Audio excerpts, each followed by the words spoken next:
খুবই সূক্ষ্ম শিরক। আপনি নামাজ পড়ছেন মনে করেন, এখন কিছু মানুষ আসলো, এখন দেখছেন যে হুজুর তো আমার নামাজ দেখছে, নামাজটা খুব সুন্দর করে পড়ার চেষ্টা করলেন, লম্বা নামাজ, সেজদা গিয়ে আর উঠছেন না, খুব সুন্দর নামাজ পড়ছেন। এই যে মানুষকে দেখানোর জন্য নামাজটা পড়ছেন, এটা শিরক। এটা কি? এটাও শিরক।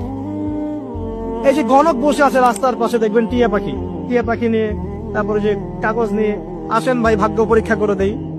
আরে ভাই, তুমি যদি মানুষের ভাগ্যই পরীক্ষা করতে পারবা, তো তুমি রাস্তার পাশে কেন? তোমার ভাগ্য কেউ পরীক্ষা করেনি কখনো? এতটুকু কমন সেন্স আমাদের নাই? ও যদি আমার ভালো মন্দ করতে পারে বা ভবিষ্যৎ বলতে পারে, তাহলে ও রাস্তার পাশে বসে আছে। ওর তো প্রাইম মিনিস্টার হওয়ার কথা, ওর তো ইলেকশন করার কথা।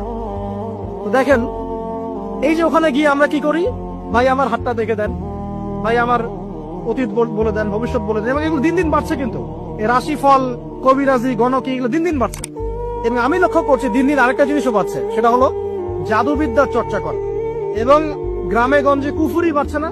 কুফুরি করা, তাবিজ করা, বিচ্ছেদ করা, স্বামী স্ত্রীর বিচ্ছেদ করা, মেয়েকে বশ করা, সন্তানকে বশ করা বাড়ছে না? সবই শিরক, এগুলো সবই কুফুরি। এগুলো মুসলিমরা করছে না? মুসলিমরা এসব শিরকে লিপ্ত আছে বলেই তো অন্তর কঠিন হয়ে গেছে। ফাকাসাত কুলুবুহুম, তাদের অন্তর কঠিন হয়ে গেছে।